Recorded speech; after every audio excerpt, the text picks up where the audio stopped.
शांति। आज हम लोग सेल्फ रिफ्लेक्शन में बेहद की वैराग्य वृत्ति के साथ आगे बढ़ेंगे। लेकिन उसके पहले आज की मुरली से कुछ बातें थोड़ा सा उसकी गहराई में चलेंगे। आज की मुरली में बाबा ने आज खास इस बात पर जोर दिया है कि बच्चे, अब चने मुट्ठी के पीछे अपना समय बर्बाद नहीं करो। अब बाप के मददगार बन बाप का नाम वाला करो। समय बहुत तीव्रता से आगे बढ़ रहा है। आज का भोग संदेश भी बाबा ने यही भेजा कि जितना फास्ट समय आगे बढ़ रहा है, बच्चों का जो आत्मिक पुरुषार्थ है वो उतना फास्ट नहीं है। तो बाबा हम सबको जब से मिला है, हम सबके अंदर जो भी इच्छाएं हैं वो बाबा ने पूरी की है। और अगर हम अभी भी अपना विश्व कल्याण का कर्तव्य अपना प्रायोरिटी नहीं समझते, तो अभी भी हम में से अनेक आत्माएं जो बाबा के बच्चे हैं, वो अभी भी हद की कुछ सूक्ष्म में, चाहे प्रत्यक्ष रूप में कुछ कामनाएं और इच्छाएं अभी भी करती है ना। जैसे हम हमारे पास कुछ भौतिक सुख सुविधा साधन बढ़ जाए, अच्छी नौकरी लग जाए, धन बढ़ जाए, है ना, या बहुत दिनों से कोई प्रॉपर्टी या बहुत सारे कोई ऐसे विघ्न आ रहे थे स्थूल रूप के, जो अभी भी इच्छा थी कि वो सॉल्व हो जाए और उससे हमारा कुछ फायदा हो जाए। तो बाबा बंधा हुआ है बच्चों को इच्छा मात्र अविद्या बनाने के लिए। लेकिन उसको बनाने के पहले बाबा बच्चों की सारी इच्छाएं पूरी करता है, क्योंकि जो पुरानी इच्छाएं भी हैं वो बाबा जानता है कि इस मन में घूम फिर के बार बार आएंगी, और वो बच्चों को उनके आत्मिक स्थिति में स्थित होने से रोकेगी। इसलिए ड्रामा में नूंद है कि हमारी बाबा इच्छाएं पूरी करता है। और ये इच्छाएं भी जो स्थूल धन कमाने की है, जिसको बाबा ने कहा चने मुट्ठी, है ना, कि थोड़े से धन के पीछे, थोड़े से धन का मतलब हो सकता है कि आज की दुनिया में वो लाखों करोड़ों हो, लेकिन जो सतयुग में हमको प्राप्ति होने वाली है, या हमारी जो संपूर्ण अवस्था में हमको जो प्राप्ति होती है, जो स्थिति है संपूर्ण अवस्था की, उसके सामने ये देह भान की स्थूल रूप की और भौतिक चीजों की जो प्राप्तियां हैं, ये हमें धोखा देंगी। आगे चलकर जो समय आ रहा है उसमें कितना भी हमने धन कमाया हो, कितना भी हम जाने पहचाने जाते हो, फेमस हो, कितने भी हमारे पास साधन सुविधाएं हो, लेकिन आने वाले समय में अगर हमारी आत्मिक स्थिति नहीं है, हम देह भान से मुक्त नहीं है, तो हमको बहुत सजाएं फील होगी। सब कुछ मिट्टी में तो मिल ही जाना है, विनाश तो सामने खड़ा ही है, बाबा बार बार ये हर दिन याद दिलाता है। लेकिन जो हमारी जो माया अब अनेक रूप बदल बदल के आ रही है, उसमें ये भी देखा गया है कि इस समय अनेक ब्राह्मणों, अनेक बीकेस के जीवन में ये वाली माया बहुत रॉयल रूप में आई है, कि अनेक ब्राह्मणों को उनके पुराने आ, कई सारे विघ्न उनके दूर हो गए हैं, तो उनको धन की प्राप्तियां हो रही हैं, उनको अच्छी नौकरियों की प्राप्तियां हो रही हैं, या इस तरह से उनको सुख सुविधा साधनों की प्राप्तियां हो रही हैं। तो कई ब्राह्मणों को ये धोखा हो रहा है, जिसको वो समझते हैं कि ये उनकी साधना और तपस्या का फल है। ये साधना और तपस्या का फल नहीं, ये माया का हमारे ऊपर एक बहुत बड़ा गहरा जाल है। क्योंकि बाबा कभी भी हमें सुख सुविधा साधन को प्राप्त करा के आत्मिक स्थिति से दूर नहीं करता। बाबा हमको बाप समान बनाने आया है, यानी जो बाबा है, जो निराकारी स्थिति में वो हमेशा स्थित रहता है, हमको वो वही बनाने आया है। तो फिर वो हमको स्थूल रूप की देह भान की बातों में क्यों फंसाएगा, क्यों हमको वो उन चीजों में जो है आसक्ति पैदा कराएगा। कई बार ब्राह्मण और बीके बनने के बाद हमको ये गलत फहमी भी होती है कि हम ये सब कुछ बाबा की याद में कर रहे हैं, माना ज्यादा धन कमा रहे हैं या भौतिक सुख सुविधा साधन के नाम पर हम कई बार सोचते हैं कि हम इसमें बाबा का हिस्सा भी निकालेंगे, बाबा के घर में ज्यादा दान देंगे, या बाबा के लिए हम इसमें से कुछ बना कर देंगे सेंटर या कुछ भी। ये भी बहुत बड़ी माया की चाल है। क्योंकि बाबा ये कभी नहीं कहता कि तुम अपना समय पहले धन कमाने में बर्बाद करो और फिर उसमें से मुझे कुछ दो। बाबा तो आज पूरी मुरली में बाबा ने बार बार कहा है, कुमारियां तो सदा फ्री हैं। कुमारियों को तो ये मुट्ठी चावल के पीछे भागना ही नहीं है। बाबा को तो केवल गरीब बच्चे ही जान सकते हैं, गरीब बच्चे ही अपना भाग्य बना सकते हैं। अगर ऐसा होता कि बाबा हमको पैसे लेने के लिए, पैसे कमाने के लिए कहता कि तुम आप पैसे कमा कर सेंटर चलाओ या पैसे कमाओ बढ़ाओ और फिर मेरे घर में दो या मेरे सेवाओं में दो, तो बाबा फिर गरीब निवास कहलाता नहीं, है ना। तो ये समझने की चाल है, मतलब ये माया को समझना है। आज के बाबा ने जैसे धारणा में लास्ट में कहा भी कि माया के विघ्नों को जान उनसे सावधान रहना है ना। तो माया के विघ्न बहुत रॉयल रूप में, सूक्ष्म रूप में आ रहे हैं सबके सामने। विघन ये नहीं है कि आपको किसी ने सेंटर पर जाने से रोक रहा है कोई, या आपकी धारणाओं से कोई रोक रहा है। वो तो चलो विघन बहुत प्रत्यक्ष दिखता है, जिसको कोई भी समझ सकता है कि हमें कोई मनुष्य हमारे जो लौकिक संबंधी है वो विघन डाल रहे हैं, या शरीर में कोई बीमारी है तो वो विघन डाल रही है। ये प्रत्यक्ष रूप की माया को तो सब बच्चे जानने लगे हैं, लेकिन जो सूक्ष्म माया है उसको पहचानना बहुत जरूरी है। और सूक्ष्म माया है कि अचानक से आपके लौकिक संबंध सुधर गए, अब वो लौकिक संबंध आपका समय लेने लगे हैं। अचानक से आपकी रिश्तों में प्यार हो गया है बहुत, और अब वो आप उनकी तरफ आपका झुकाव बढ़ता जा रहा है, क्योंकि आपको लग रहा है कि अब तो बहुत सालों के बाद तो इनसे प्यार मिलना शुरू हुआ है या उनसे पटनी शुरू हुई है। तो अगर हम उनको अभी समय नहीं देंगे तो फिर वो फिर से कहीं वैसे खराब ना हो जाए रिश्ता। ये बहुत माया की चाल है ना। तो कोई भी ऐसी चीज जो बाबा की याद से, बाबा का जो हमारे प्रति पुरुषार्थ की जो विधि बाबा ने बताई है, अगर उसमें कोई भी बात रोड़ा डाल रही है और हम उसको गलत समझ रहे हैं, उस धोखा खा रहे हैं कि हम तो अशरीरी होकर कर रहे हैं, हम तो बाबा की याद में कर रहे हैं, ये भी कहीं ना कहीं शायद अपने को ठग रहे हैं, है ना। तो आ, अगर हम सच में बाबा की याद में हैं, अगर हम सच में आत्मिक स्थिति में स्थित हैं, तो हम अपने आप को न्यारा होता हुआ देखेंगे, है ना। हमें ये स्थूल धन, स्थूल सुख साधन या लौकिक संबंधी जो है वो होते हुए भी जैसे नहीं होंगे, उनकी तरफ हमारी बुद्धि नहीं जाएगी। तो ये अपने आप को चेक करें हम सभी कि माया के कौन कौन से विघन है। माया का विघन का मतलब ये नहीं होता सिर्फ कि आपको ज्ञान सुनने सुनाने के लिए कोई मना कर रहा है, लेकिन आपकी आत्मिक स्थिति में स्थित होने में या बाबा को याद करने में जो भी दूसरा थॉट आ रहा है। जैसे कई लोग अभी आजकल अपने लौकिक में या अपने जॉब में या अपने व्यापार में बिध गए हैं ज्यादा, क्योंकि वो बढ़ रहा है, वो अच्छा हो रहा है ना, वो उसमें प्रॉफिट हो रहा है या उसमें संबंध, जैसे अभी मैं ऑलरेडी बता चुकी हूँ। तो वो सारी चीजें भी माया का विघन ही है।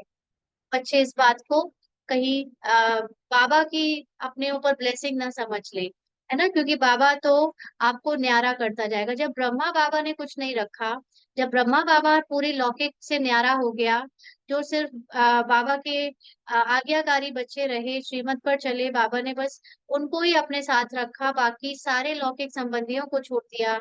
और धन में भी बाबा ने सब कुछ किनारे कर दिया या ट्रस्टी बना दिया, और उससे अपने आप को फ्री कर लिया, रिटायरमेंट ले ली, और हर चीज से, सुख साधन सुविधाओं से भी बाबा ने अपने को अलग कर लिया। तो फिर बाबा हम बच्चों को क्यों ये माया का प्रलोभन देगा कि जाओ और करो ये सब, रहो अच्छे में, या ज्यादा कमाओ या संबंधियों में समय बिताओ। ये कहीं हम माया की चाल को बाबा की ब्लेसिंग तो नहीं समझ रहे ना। तो ये इसलिए जो चने मुट्ठी की बात बाबा ने कही है कि इसमें अब समय बर्बाद नहीं करो, समय बहुत कम है। ये धन कमाने का सोचो कि हम नौकरी ले लें, क्योंकि बाबा कि बच्चे जो भी चाहते हैं ना वो होगा पूरा। योगी हो ना, योगी बच्चों की संकल्प पूरे नहीं होंगे तो किनके पूरे होंगे। लेकिन हम उन संकल्पों से कहीं और दूर ना हो जाए अपने डेस्टिनी से, है ना। हम सब की डेस्टिनी है कि हमको अपनी संपूर्णता को प्राप्त करना है। और संपूर्णता को प्राप्त करना माना इस देह और इस ड्रामा से फ्री हो जाना, कर्मातीत अवस्था को प्राप्त करना। तो यहाँ पर हमें ऐसी ये सारी चीजें जो फंसा रही है वो हमारी डेस्टिनी तक पहुंचने में और लेट कर रही है। तो ऐसा नहीं हम पहुंचेंगे नहीं, पहुंचेंगे, लेकिन जितना लेट हो जाएंगे उतना ही हमको सजाए और उतनी ही हमको यहाँ की कलयुगी दुनिया में ज्यादा दिन तक ठहरना पड़ेगा, है ना। जो जो संपूर्ण जल्दी जल्दी बनता जाएगा वो यहाँ की कलयुगी दुख दर्द की दुनिया से जल्दी फ्री होगा और जल्दी अपने पार्ट को प्ले करना अगले जो कल्प में शुरू होने वाला है उसमें आ जाएगा। और जो नहीं करेगा वो ज्यादा दिन तक इस कलयुगी दुख की दुनिया में जीवित रहेगा और उसको पार्ट ज्यादा दिन तक बजाना पड़ेगा।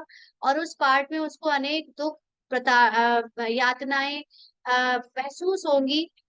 उनके किस रूप में, जिन जिन देहधारियों से भी उनको लगाव है, वो चाहे उनके घर में बच्चे हैं, चाहे माँ बाप हैं, चाहे रिश्तेदार हैं, चाहे लौकिक अलौकिक में कोई भी है, उन सब की दुख, उनको अपना दुख लगेगा, है ना। तो इसलिए जितना जल्दी हो सके हम अपने आप को ये माया मुट्ठी चावल, सॉरी, जो भी चावल चावल नहीं, मुट्ठी के पीछे चने मुट्ठी है उसमें फंसाने से निकालें और अपने आप को एकदम पूरा फ्री करें इन चीजों से जल्दी से जल्दी, है ना। वो भी एक बंधन है।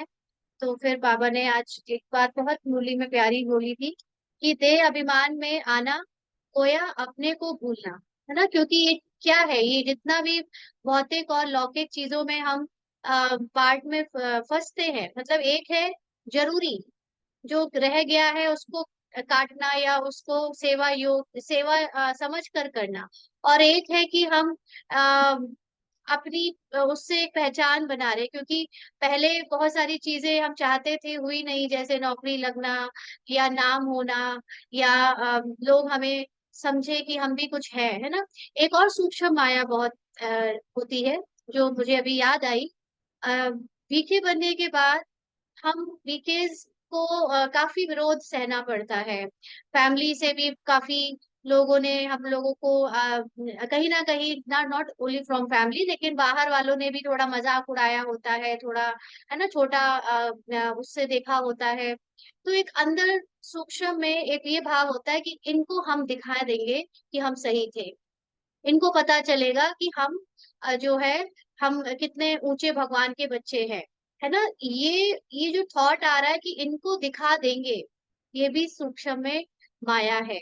क्योंकि जब ये दिखा देने वाली बात आती है ना, तो जब हम ब्राह्मण जीवन में थोड़ा सा अच्छा कर रहे होते हैं सेवाएं, जो कि हमें थोड़ा नाम दिला रही होती है, थोड़ा सा लोग पहचानने लगते हैं, या हमें लगता है कि हमसे हमारी चारों ओर प्रशंसा हो रही है कि ये योगी है या ये इनके संकल्प अच्छे सिद्ध होते हैं। तो ये जो सूक्ष्म में एक हमारे अंदर भावना होती है कि ज्यादा से ज्यादा हम जब होंगे फेमस या हमें जब लोग जानने लगेंगे तो हम दिखा देंगे उन लोगों को जो हमारे ऊपर हंसे थे, जो जो हमें अभी तक हमारा मजाक उड़ा रहे थे, है ना। तो ये भावना भी बहुत सूक्ष्म में अगर चेक की जाए तो ये भी माया की ही भावना है, किसी को कुछ दिखा देना। और इसीलिए ब्राह्मण जीवन में ये जो हम पिछले 3 दिन से हम लोग 2 दिन से ये सेवा में जो प्रतिस्पर्धा है, कंपटीशन है, उसकी जो बात आ रही है, उसका भी ये वो भी एक रिजल्ट है इसी भावना का कि हम दिखा दें। तो क्योंकि हम सेवा एक स्वार्थ से कर रहे हैं, क्योंकि हम दिखाने की कोशिश कर रहे हैं बाहर वालों को या घर वालों को कि हम भी कुछ है, हम बहुत अच्छा काम कर रहे हैं या जो भी, है ना। ऐसे कुछ भी स्वार्थ की भावना है किसी को दिखा देने की, ये भी हमें बंधन में बांध रही है, ये भी माया का एक रूप है जो पकड़ में नहीं आती है लेकिन है ना। तो इससे क्या होता है, देह अभिमान बढ़ता है ना, ब्राह्मण जीवन का भान बढ़ने लगता है। शूद्रों का छोड़ दिया है लेकिन ब्राह्मण जीवन का भी भान अगर बढ़ रहा है तो ये भी एक रॉयल शूद्र रूप ही है। तो देह भान में आना, गोया अपने को भूलना। अपने को भूलना माना मैं एक आत्मा हूँ जो कि जीरो है। मतलब आत्मा का तो कुछ है ही नहीं। आत्मा की तो अपनी कोई पहचान है ही नहीं। आत्मा को तो देखा जा ही नहीं सकता। आत्मा के तो कोई ऐसे प्रत्यक्ष रूप में ना कोई आवाज है, ना कोई संस्कार है, ना कोई उसकी पहचान है। तो वो सब भूलकर हम अपने को कुछ पहचान बना रहे हैं। ये सब चीजें देहभान में आती है। तो देहभान आना माना अपनी ओरिजिनल जो सतो प्रधान स्थिति है उसको भूल जाना। और पूरा पुरुषार्थ जब हम उस स्थिति को सदा याद रखने का कर रहे हैं, तो फिर क्या ये रोड़ा नहीं है, ये देवभान? है ना, ये संकल्प आना भी कि हम हमें कोई जान जाए या हम किसी को प्रूफ कर दे, ये भी तो एक हमें हमारी संपूर्णता से दूर ले जा रहा है। हाँ, पद पोजीशन तो चलिए फिर भी अब सबको नहीं मिलता। वो तो पद पोजीशन तो मिला हुआ है सेंटर के ऑथोराइज बहनों भाइयों को जो समर्पित है। लेकिन सेवा के गृहस्थियों के रूप में भी, मुख्यतः गृहस्थियों के रूप में भी जब हम बहनें या भाई लोग सेवाओं में आते हैं, है ना, तो हमको पहले तो बहुत विरोध का सामना करना पड़ता है। और फिर हमको किसी किसी की वही हंसी मजाक जो उड़ाया जाता है उसका सामना भी करना पड़ता है, सहन करना पड़ता है। तो अंदर एक छोटी सी एक वो होती है कि हम बता देंगे कि हम लोग सही थे या हम ऐसा, है ना। ये अपने आप से भी मैं महसूस करती हूँ कि ये भी एक फीलिंग कहीं ना कहीं होती है। तो जब वो हो रही होती है तो उस समय हम अपनी आत्मिक स्थिति जो कि न्यूट्रल है, उसके अंदर ना कुछ अच्छा भाव है ना बुरा भाव है, वो अपनी न्यूट्रलिटी से जो है गिर जाती है। और वो फिर कुछ प्रूफ करने लगती है। तो ये मन जो है ये माया है। ये जो मन कह रहा है ये संकल्प माया है। तो इसलिए उस समय हम अपने को भूल जाते हैं और अपने को आत्मा नहीं समझ सकते, तो फिर बाप को कैसे याद कर सकते हैं ना, बाबा ने आज की बुल्ली में कहा। तो असल में आत्मा और परमात्मा का वास्तविक स्वरूप तो एक जैसा है ना। लेकिन क्योंकि अभी पार्ट में आत्मा पार्ट बजाते हुए मन का एक स्वरूप, एक चोला पहने हुए है, तो बाबा ने अपने आप को पार्ट से मुक्त रखते हुए हमें याद करने को इसलिए कहा क्योंकि हम अपनी संपूर्णता को याद करें। अगर बाबा हमसे कहे कि तुम अपने संपूर्ण रूप को याद करो तो शायद हमारे लिए पॉसिबल ही नहीं होगा, क्योंकि हर पल ये मन इंटरफेयर कर रहा है हमको हमारी ओरिजिनल या वास्तविक जो पहचान है उसको महसूस करने में। बार बार ये मन आता है और ये मन हमें हमारी कलयुगी सोच या कलयुगी पाठ के अनुसार हमारी पहचान को याद कराता है ना, या सामने रिफ्लेक्ट कराता है। लेकिन इसीलिए बाबा ने कहा कि तुम अपने आप को संपूर्ण नहीं, तुम ये समझो तुम बन रहे हो यानी तुम मुझे जितना याद करोगे तुम मेरे जैसा बनते जाओगे। तो हमारा मन कहता है अच्छा ठीक है बनना है, बन रहे हैं, है ना। तो आत्मा फिर बन रही होने का एक पार्ट प्ले कर रही होती है। तो लेकिन जिसने ये अनुभव कर लिया है कि मैं आत्मा बाप समान हूँ, वो ये जानती है कि फिर मेरी ओरिजिनल स्थिति और बाप की स्थिति अलग अलग थी ही नहीं कभी, हम एक ही थे। लेकिन क्योंकि मन ने हमें इतना धोखा दिया और मन से हमें अपनी एक दूरी बनानी है अब, तो इसलिए बाबा ने अपना एक किरदार इमर्ज किया संगम युग में। और उसमें अपने आप को एकदम निराकारी रखा। और उस निराकारी स्थिति को याद करने को बार बार हमें एक लक्ष्य दिया कि तुम भी उसी स्थिति में आओ, टिको बार बार, तो तुम मेरे जैसे या मेरे समान बन जाओगे। तो ये भी बाबा की युक्ति रही कि आत्मा और परमात्मा को पहले अलग अलग बताया और फिर लक्ष्य दिया कि आत्मा और परमात्मा एक समान, लास्ट में बाप समान अनुभव हो, ये तुम्हारा लक्ष्य है, ऐसा करो। क्यों? क्योंकि जो बीच में मन ने हमें धोखा दे रहा था, मन ऐसे गलत नहीं है, अलग कोई उसमें प्रॉब्लम नहीं है, लेकिन क्योंकि कलयुगी पार्ट चल रहा है तो उस पार्ट में कलयुगी मन भी है। और जब सतयुगी मन होगा, सतो प्रधान मन होगा, तो वो एकदम बाप समान होगा, है ना। इसलिए उस वाले मन में कोई प्रॉब्लम नहीं है। यहाँ तक कि ब्राह्मण मन में भी कोई प्रॉब्लम नहीं है। अभी हमारे अंदर दो पार्ट चल रहे हैं ना मन के भी, एक कलयुगी मन, एक ब्राह्मण मन। ब्राह्मण मन का मतलब है ज्ञान युक्त मन। यानी जब बार बार कोई नेगेटिव या वेस्ट थॉट को एक ज्ञान का थॉट काटता है, तो वो है ब्राह्मण का मन या ज्ञान का मन। और जब कलयुगी संकल्प या संस्कार आता है तो उसको हम अपनी उससे अपनी दूरी बनाए, उसके लिए बाबा ने ज्ञान का एक पार्ट रखा, ज्ञान को याद करने को बोला कि उसको तुम भूलते जाओ कि वो तुम्हारा पार्ट है, क्योंकि अब वो पार्ट समाप्त हो रहा है। लेकिन समाप्त होते होते जब तक चल रहा है तब तक हम उसको अपनी अगर पहचान बना के रखेंगे तो उससे निकलना मुश्किल हो जाएगा। और इसीलिए इसी का नाम बाबा ने पुरुषार्थ दिया। पुरुषार्थ क्या है? कलयुगी मन से अपने को अलग समझना, है ना। तो इसलिए हमको यही पूरे टाइम पुरुषार्थ में अपने आप को याद दिलाना होता है कि मैं बाप समान बन रही हूँ या मैं बाप समान हूँ। कलयुग और संगम युग में जो दूसरा डुअलिटी है, जो द्वैत है, जो दूसरा पार्ट हमारा दिख रहा है, वो रियलिटी नहीं है ना। तो बार बार इसलिए हमको अ, खैर ये पार्ट जो बात थी ये थोड़ा सा उसमें चले गए हम डिटेल में, लेकिन अभी यही समझ के अपने को पुरुषार्थ नहीं बल्कि इस आत्मिक स्थिति में हमेशा टिकना है कि मैं हूं ही बाप समान, है ना। तो आ, जो देह भान की बातें हैं कि देह की कमाई, देह की सारी प्राप्तियां, उनसे हमारा ध्यान हटता चला जाएगा। तो बाबा ने इसलिए कहा कि अपना समय सच्ची कमाई में सफल करना है। और माया के विघ्नों को जान, उससे उनसे सावधान रहना है। संगम युग में कुछ चीजें बहुत अच्छी अच्छी होती हुई अगर दिख रही हैं, और अगर वो अच्छी अच्छी होती हुई आपको बाबा से दूर ले गई, है ना, तो समझ या बाबा से दूर ले गई माना आपकी आत्मिक स्थिति से दूर ले गई, समझ जाना कि वो माया है। लेकिन ऐसा ना हो कि तब तक बहुत देर हो जाए, जब तक आपको समझ में आए तब तक देर हो जाए। तो हर पल ये अटेंशन रहे कि कोई भी अच्छी बात भी हो रही है अगर, लेकिन मेरी आत्मिक विस्मृति नहीं होनी चाहिए ना। खेल सारा स्मृति और विस्मृति का है।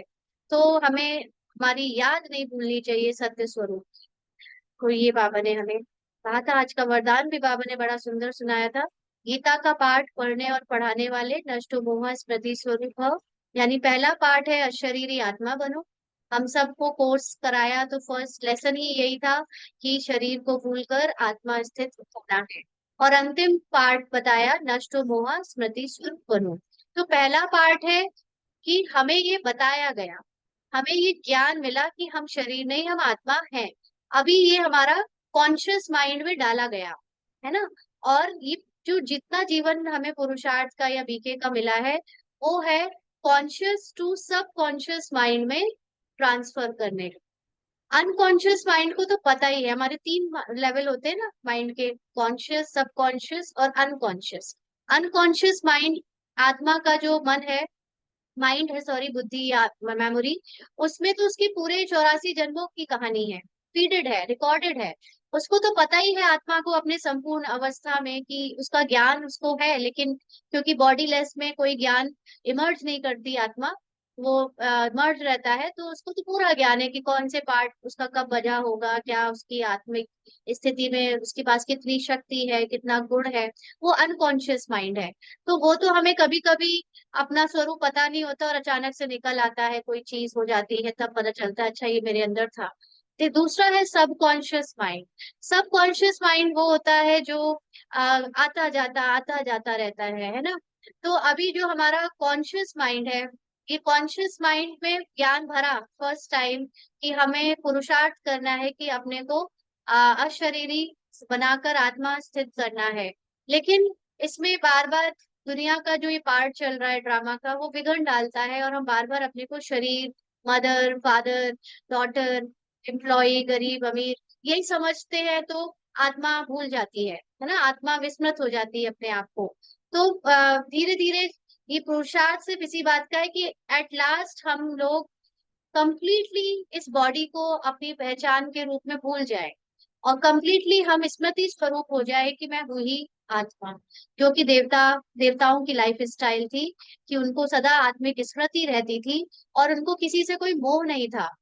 परिवार में पुत्र पुत्री होते, पति पत्नी होते, माँ बाप होते भी, किसी को किसी के तरह वो अटैचमेंट नहीं था जो बॉडीली अटैचमेंट आज है ना। इसलिए ये लास्ट जिसकी स्टेज आ गई होगी या आ रही होगी, उनका अटैचमेंट सबसे टूट रहा होगा, टूट गया होगा, और वो नष्टो मोह स्मृति स्वरूप बनकर कर्मातीत अवस्था को प्राप्त करेंगे। तो जो कि असली गीता है वो यही है जो इस समय हम बाबा को का ज्ञान की गहराइयों में जाकर कॉन्शियस माइंड से सब कॉन्शियस माइंड में उसको ट्रांसफर करते जा रहे हैं। जितना जितना ज्यादा हम इस स्मृति में रहेंगे, हमारा जो ये स्वरूप है वो बनता जाएगा। है ना, जैसे कई बार आपने देखा होगा कि बच्चे जो मोबाइल में गेम खेल रहे होते हैं, तो अगर बहुत ज्यादा खेलते हैं और उस चीज में लगे रहते हैं, तो उनको लगने लगता है कि ये वो मैं ही हूँ। वो जो कैरेक्टर है, चाहे वो कार्टून कैरेक्टर है, चाहे वो कोई क्राइम करने वाला कैरेक्टर है, उनको लगता है ये मैं ही हूँ। और वो फिर आउट ऑफ द फोन भी कभी कभी वैसा बिहेव करने लगते हैं, है ना, वो कार्टून कैरेक्टर की तरह। और उसकी स्मृति में ही रहने लगते हैं, उस तरह के डायलॉग बोलने लगते हैं, एक्शंस करने लगते हैं। मतलब उनके भी कॉन्शियस माइंड से सब कॉन्शियस माइंड में वो कैरेक्टर घुस गया, क्योंकि बहुत उस पर ध्यान दिया, अटेंशन दिया, और उसको सुबह शाम रात दिन इमेजिन किया। ऐसे ही यहाँ पर जब हम सुबह शाम रात दिन अपनी आत्मा को ही इमेजिन करेंगे, आत्मा की ही बातें सोचेंगे, आत्मा का ही चिंतन करेंगे, तो परमानेंट ये हमारे अंदर स्थिति हो जाएगी कि मैं आत्मा ही हूँ। शरीर का कोई, आपको कोई भी पार्ट, माया का कोई भी पार्ट आपको फिर जो है आपकी स्थिति से गिरा नहीं सकेगा। तो ये था आज का वरदान। स्लोगन को भी थोड़ा ले लेते हैं कि परमात्म स्नेह में समाये रहो तो मेहनत से मुक्त हो जाएंगे। परमात्म स्नेह क्या है? परमात्म स्नेह का मतलब है, बाबा से तो है ही, बाबा को तो हमने शुरू से जाना, लेकिन और भी इसकी एक दृष्टिकोण है। परमात्म स्नेह का मतलब अपनी संपूर्णता से स्नेह, क्योंकि बाबा संपूर्ण है, हम भी बाप समान है, तो अपनी संपूर्णता से स्नेह करेंगे। हमारी जो सतो प्रधान स्थिति है, उससे हमें अगर प्यार होगा, उसमें हम डूबे रहेंगे, उसी का मनन चिंतन करेंगे, है ना। क्योंकि ऐसे तो बहुत आत्माओं को देखा गया है कि वो हर पल बाबा बाबा बाबा करती है, जैसे गांव की सीधी सादी भोली भाली माताएं, है ना। लेकिन वो जो आत्मिक स्थिति में जो शक्ति होती है वो उनमें नहीं दिखती है। बाबा ने कई बार इस पर मुरली चलाई है कि बाबा को ये सर्टिफिकेट बाबा सबको दे सकता है कि सब बाबा से बहुत प्यार करते हैं, स्नेह में तो सब पास है, लेकिन शक्ति स्वरूप नहीं बने हैं। है ना, ऐसा क्यों? क्योंकि वो बाबा को अपने से अलग समझते हैं। बाबा को समझते हैं वो ज्यादा शक्तिशाली है और मैं अभी बना नहीं हूँ, या मैं बन रहा हूँ, या मैं बन ही नहीं पाऊंगा, ये भी है ना। तो परमात्मा स्नेह में डूबे रहना मतलब अपनी संपूर्णता को बाप समान समझकर उससे प्यार करना। तो नीचे की जो असंपूर्णता है या पार्ट में जो कमी कमजोरी भी है, अगर वो हमें बार बार हमारे पार्ट में आती भी है, मन में आती है, संकल्प के रूप में या संस्कार के रूप में भी आती है, तो भी मैं उसको ध्यान नहीं देती, उसमें अटेंशन नहीं देती, कोई इंटरेस्ट नहीं रखती, तो वो अपने आप उससे मेरा जो मेरा उस पर फोकस है, टाइम है, वो खत्म होता जाएगा, वो पार्ट खत्म होता जाएगा। और परमात्मा स्नेह माना अपनी संपूर्णता से स्नेह करने से हमें कोई मेहनत नहीं करनी पड़ेगी अपनी आत्मिक स्थिति या कर्मातीत स्थिति को प्राप्त करने में। ठीक है, तो ये आज की मुरली से था थोड़ा सा। बेहद की वैराग्य वृत्ति से भी पढ़ना जरूरी है ना, क्योंकि ये हमारा लगातार चल रहा है। तो बाबा ने ये 1979 7 दिसंबर के दिन कहा था कि ड्रामा अनुसार कलयुगी दुनिया का दुख और अशांति का नजारा देख बेहद के वैरागी बनते जाएंगे। कौन? बाबा के बच्चे, है ना। क्योंकि बाबा के बच्चों को ही बेहद के वैराग का मतलब पता है। दुनिया के लोग तो सुख साधन सुविधाओं से वैराग कर सकते हैं, लेकिन संकल्पों से और संस्कारों से वैराग्य क्या होता है उन्हें तो ये ज्ञान ही नहीं है। तो ये तो बाबा के बच्चों के लिए ये सेंटेंस है कि ड्रामा अनुसार जैसे जैसे देखेंगे कि कलयुगी दुनिया में दुख और अशांति बढ़ रही है, यहाँ तक कि ब्राह्मण्स और बीके भी देखेंगे कि उनके भी पुरुषार्थ होते हुए करते हुए भी उनका उनको दुख मिल रहा है, बाबा बाबा करते रहे इतने सालों से, उसके बाद भी अगर उनको दुख मिल रहा है, तब उनको वैराग आएगा, बेहद के वैरागी बनेंगे। कुछ भी होता है अपनी सदा चढ़ती कला हो। तो जो अच्छे पुरुषार्थी हैं वो सदा चेक करें कि परिवार में, चाहे अपने शरीर में, चाहे लौकिक सेवाओं में, कुछ अलौकिक और लौकिक दोनों सेवाओं में कुछ भी होता रहे, लेकिन मेरी आत्मिक स्मृति चढ़ती रहे, चढ़ती रहे माना बढ़ती रहे। है ना, पहले 10 मिनट योग करते थे तो 10 मिनट आत्मा बन के बैठते थे, लेकिन फिर 1 घंटा किया, फिर कर्म योगी बने तो और भी ज्यादा रहने लगी। तो निरंतर 24 घंटे का लक्ष्य है हमारा, तो वो पढ़ रहा हूँ, है ना। पेपर कितने भी कठिन आए, कभी कभी ये परीक्षाएं ही हमको आत्मिक स्थिति की स्थिति में ले जाएगी। कभी कभी खुद का पुरुषार्थ, कभी कभी परीक्षाएं, दोनों चीजें काम करेंगी हमको आत्मिक स्थिति में टिकने की। तो दुनिया के लिए हाहाकार है और आपके लिए जय जयकार है। तो उसी दुख के माहौल में दुनिया वाले हाहाकार कर रहे होंगे, लेकिन हमारी आत्मिक स्थिति बढ़ती जाएगी, तो उसका भी प्रभाव जय जयकार कराएगा। तो आप जानते हो यह दुनिया हाहाकार होने वाली है। हाहाकार होना अर्थात जाना, किसी भी परिस्थिति में घबराना नहीं। ना दुनिया जाएगी, धीरे धीरे लोग विदा ही लेंगे, अपने आखिरी पार्ट को भी छोड़ेंगे, और दिखेगा सब चारों तरफ कि अब जो है, अब तो ये टिकने वाला नहीं है। ना तो कुछ भी हो जाए, लेकिन बाबा के बच्चे घबराए नहीं। तो हमारे लिए तैयारी हो रही है। साक्षी होकर सब प्रकार का खेल देखो। कोई रोता है, चिल्लाता है, साक्षी होकर देखने से मजा आता है। जब पिक्चर देख रहे होते हैं, है ना, सिनेमा में, हॉल में या घर में, तो कोई पिक्चर चल रही होती है, उसमें विलेन या, कोई बहुत शोर वाला सीन चल रहा होता है, लेकिन उस सीन को देखते हुए भी हम क्या करते हैं, है ना। कोई कोई होता है कि डरने लगता है, कान बंद कर लेता है, आंख बंद कर लेता है। कौन ऐसा करता है जो उस सीन में डूब गया है। लेकिन जो उसको पता है कि कुछ रियल में नहीं हो रहा है, सब एक्टिंग हो रही है, ड्रामा चल रहा है, सब एक सपना जैसा है, तो उसको देखने में मजा आएगा। क्या होगा, यह क्वेश्चन भी नहीं उठता, है ना। उसको तो हर क्लाइमेक्स भी मजा आता है ना, कि क्लाइमेक्स भी कई बार ऐसा होता है कि दो लोग अगर पिक्चर देखने जाते हैं, और अगर एक ने पहले से पिक्चर देख रखी हो, और अगर वो पहले से थोड़ी कहानी बता दे, तो जिसने नहीं देखी थी उसको बड़ा गुस्सा आता है, तूने मुझे क्यों बताया, क्यों सारा क्लाइमेक्स खोल दिया, क्यों सारे राज खोल दिए, है ना। तो ऐसे ही हर कोई चाहता है कि कोई पिक्चर जब वो देख रहा है तो वो हर सीन को एंजॉय करे, क्लाइमेक्स को भी एंजॉय करे, और वो सीन को खुलता हुआ देखे। तो ऐसे ही हम सब भी क्या क्यों ना करें, उसका आंसर मिलेगा आगे। क्यों हुआ, कैसे हो रहा है, वो बात की बात है, लेकिन जब हो रहा है तब बस एंजॉय करो उसको, एज अ साक्षी, दृष्टा या डिटैच्ड ऑब्जर्वर। तो यह होना ही है, क्योंकि बाबा ने तो ज्ञान दे दिया कि ये होना था, मुरली में दे रहे हैं बाबा ज्ञान। तो ऐसे अटल होना। क्या होगा, यह क्वेश्चन तो नहीं उठता। अनेक बार यह सब हलचल देखी है, और अब भी देख रहे हो। क्या भी हो दुनिया में, लेकिन याद की भट्टी में रहने वाले सदा सेफ रहते हैं, है ना। तो सेफ रहते हैं, कौन सेफ रहती है, याद की भट्टी। और सेफ रहने का क्या अर्थ है, ये भी बहुत एक गहराई की बात है, कि कई बार ब्राह्मण सोचते हैं कि हम याद में रहेंगे तो हमारे पार्ट को या इस शरीर को कुछ नहीं होगा, है ना। या उनके घर वालों को लौकिक में कुछ नहीं होगा।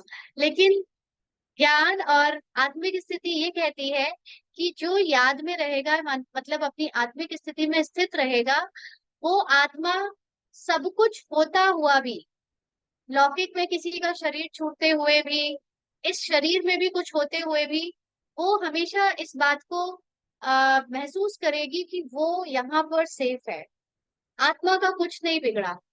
उसके शरीर में हजारों घाव हो जाएंगे, या बाहर भी कुछ भी होगा, लौकिक में या अलौकिक में, लेकिन आत्मिक स्थिति यानी योग भट्टी का मतलब क्या, जो आत्मिक स्थिति में स्थित है, वो सब कुछ देखते हुए भी अपने को सेफ समझेगा। जैसे मम्मा का एग्जाम्पल है ना, मम्मा को कैंसर था, और उनको लास्ट स्टेज में बहुत दर्द था, लेकिन वो उनकी आत्मिक स्थिति इतनी सॉलिड हो चुकी थी, निरंतर स्मृति स्वरूप हो चुकी थी, कि उनको शरीर का भान, हम देखने वालों को लगता था कि उन्हें दर्द हो रहा होगा, डॉक्टर कहता था कि दर्द हो रहा होगा, लेकिन उन्हें दर्द फील नहीं होता था, वो सेफ समझती थी अपने को, क्योंकि वो अपनी आत्मा को देखती थी।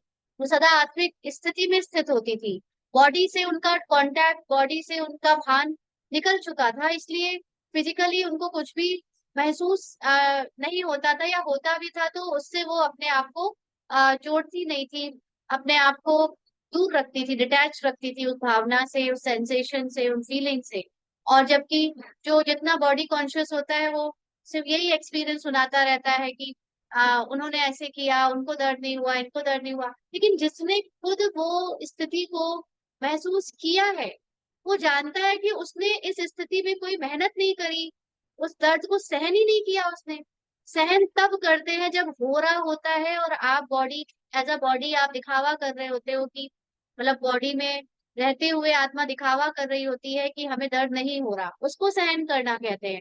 लेकिन जो है ही आत्मिक स्थिति में, जिसको उसके ऊपर चींटी चल रही है जैसे हाथ में, लेकिन पता ही नहीं चल रहा चल रही है, तो दुनिया को लग रहा है कि चींटी चल रही है, बट मुझे तो कुछ फील ही नहीं आ रहा क्योंकि मैं तो अपनी आत्मिक स्थिति में स्थित हूँ। तो ये एक ज्ञान सुनना सुनाना मेजोरिटी करते हैं, बट उस स्थिति में टिकने वाले बहुत थोड़े से हैं, है ना। तो इसको कहते हैं याद की भट्टी में जो रहेगा, माना जो अपनी आत्मिक स्थिति में स्थित रहेगा, वो सदा सेफ रहेगा। तो आज इतना ही करते हैं, कल करेंगे थोड़ा सा ज्यादा, अगर इसका टाइम हुआ तो। चलो, अच्छा।